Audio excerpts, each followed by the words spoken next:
Hi hello नमस्कार, मी प्रीती. तर माझ्या छोट्याशा ब्लॉगमध्ये स्वागत आहे सगळ्यांचं. तर सुरुवातीला हे 3 बटाटे मी घेतले आहेत. आता हे बटाटे कशासाठी घेतले ते पण सांगते तुम्हाला. त्यासोबत ही बटाटा खिसणी आहे ना, वेपर्स वगैरे आपली असते ती खिसणी घेतली आणि एक अर्धा कुकरचा डबा पाणी घेतला आहे. तर हे सगळं साहित्य बटाट्याचा चिवडा बनवायचा आहे त्यासाठी घेतलं होतं मी. त्यासोबत जे बटाट्यावरचं साल होतं ते काढायला घेतलं त्या बटाट्याच्या चाकूनं. तर अशा पद्धतीने त्याचं जे काय साल होतं ना ते पूर्ण काढायला घेतलं, बघू शकता तुम्ही.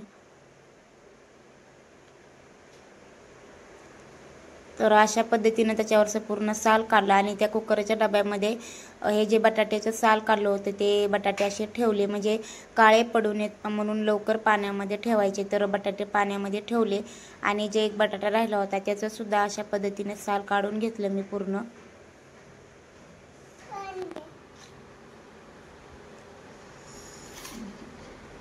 आणि आज एकादशी आहे, तर एकादशी निमित्त तुम्हाला सगळ्यांना खूप खूप शुभेच्छा. तर बघू शकता तुम्ही, छान असं बटाटे सोलून घेतले, त्याचं साल जे होतं ते पूर्ण साल काढून घेतलं बटाट्यांवरचं आणि कुकरच्या डब्यामध्ये पाणी घेतलं होतं, त्यात ते बटाटे ठेवले होते.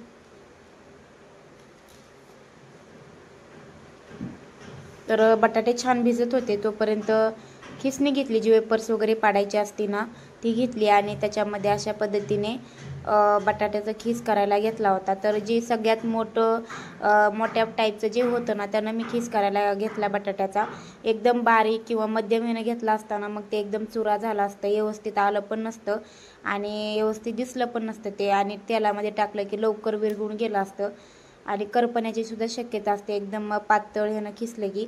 म्हणून जो जाड होता ना, तो जाड ह्याचं जे आहे ना त्यानं मी छान असं खिसून घेतलं आणि बघू शकताय त्याचं व्यवस्थित खिस पडत होता असा जाड.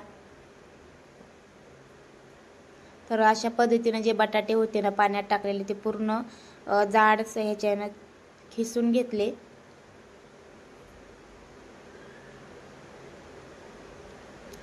उपवासाला काहीतरी वेगळं चिवडा, म्हणजे असं काहीतरी वेगळं असतं पाहिजेच ना, की म्हणून शाबू भगर आपण बनवतोच. तर म्हटलं त्यासोबत आज बटाट्याचा चिवडा बनवावा आणि तो खीस पूर्ण असा खिसून घेतला होता. ते कुकरच्या डब्यामध्ये पाणी घेतलं होतं त्यात टाकला आणि 2 ते 3 वेळा छान असा खीस पूर्ण धुवून घेतला, ज्याचं ते स्टार्ट असतं ना ते पूर्ण निघून जावं असं ह्या पद्धतीनं मी 2 ते 3 वेळा पूर्ण असं पाण्यातनं धुवून घेतलं. तुम्हाला नंतर व्हिडिओमध्ये दिसेनच.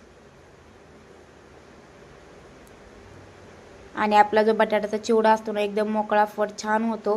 तर छानपैकी असं 2-4 वेळा मी पाण्याने धुवून घेतला होता, बघू शकताय तुम्ही. तर हे जे नळाचं पाणी आहे ते प्यायचं पाणी आहे, त्यामुळं मी नळाच्याच पाण्यानं असं 2-4 वेळा छानपैकी धुवून घेतला तो खीस बटाट्याचा, म्हणजे जेणेकरून ते मोकळं होईन. आणि छानपैकी एका सुती कापडावर त्याला मी 5 मिनटं ठेवलं आणि छान पुसून घेऊन वाळू दिले 5-10 मिनटं, म्हणजे तेलामध्ये टाकलं की ते विरघळ नाही किंवा असं तेल पण उडण्याची शक्यता कमी असते. त्यामुळे छानपैकी असं 4-5 वेळा हे धुवून घेतलं स्वच्छ पाण्याने, बघू शकताय तुम्ही.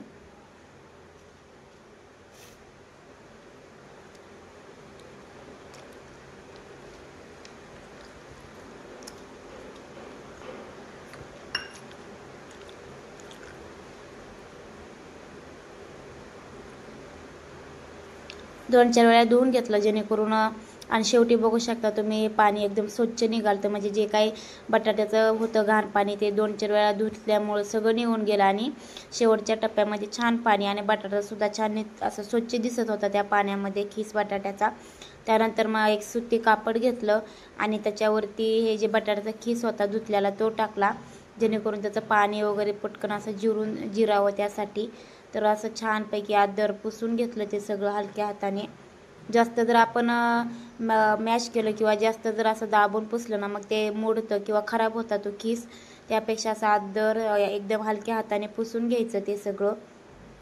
तर तर बघू शकता तुम्ही असं छान त्याचं जे काय होतं पाणी वगैरे सगळं निघून गेलं आणि एकदम कोरडा फट असा खीस तयार झालता. त्यानंतर कढई तापायला ठेवली होती, तर त्याच्यामध्ये हा जो खिसलेला खीस होता तो टाकला आणि बघू शकता असा एकदम मध्यम ह्याच्यामध्ये छानपैकी तळून घेतला. तर एकदम पटकन होणारी रेसिपी आहे ही उपवासासाठी.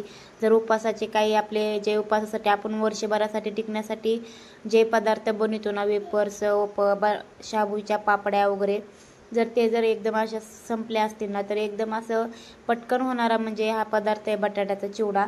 तर तुम्ही सुद्धा अशा पद्धतीने करून बघा एकदा. तर मी 2-3 टप्प्यामध्ये छानपैकी असं ते बटाट्याचा चिवडा जो होता तो तळून घेतला पूर्ण.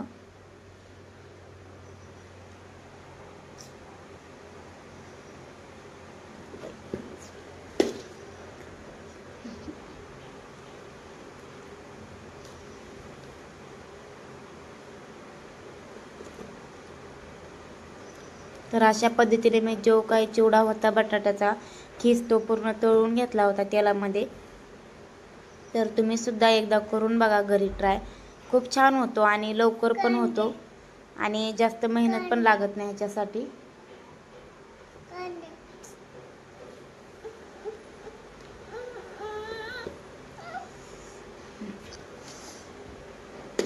आणि त्यानंतर मिरच्या घेतल्या होत्या थोड्याशा. तर मिरच्या पण तेलामध्ये छान तळून घेतल्या, म्हणजे थोडंसं तिखटपणा यावा त्यासाठी मिरच्या पण छान तळून घेतल्या तेलामध्ये. आणि जे तळलेल्या मिरच्या असतात ना, ते असं चिवड्यांवरती टाकल्या की छान लागतात खाताना.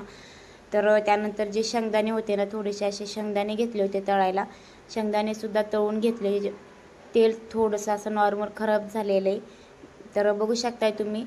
आणि नंतर शाबू बनवला होता. तर छानपैकी असा शाबू, त्यासोबत बटाट्याचा चिवडा आणि ताक होतं. तर आज उपवासासाठी एकादशी होती आणि त्यासाठी छानपैकी असं जेवण बनवलं होतं उपवासाचं. फराळ बनवला होता, चिवडा, बटाट्याचा, शाबू आणि त्यासोबत ताक होतं. तर आजचं फराळ तुम्हाला कसा वाटला, बटाट्याचा चिवडा पण कसा बनवला आहे ते पण कमेंटमध्ये सांगा. आणि जे कोणी चॅनलला नवीन असतील ते चॅनलला सबस्क्राईब करा. तर चला भेटूया अशा नवीन एका व्हिडिओमध्ये. तोपर्यंत सगळ्यांना बाय बाय आणि परत एकदा एकादशीच्या सर्वांना खूप खूप शुभेच्छा.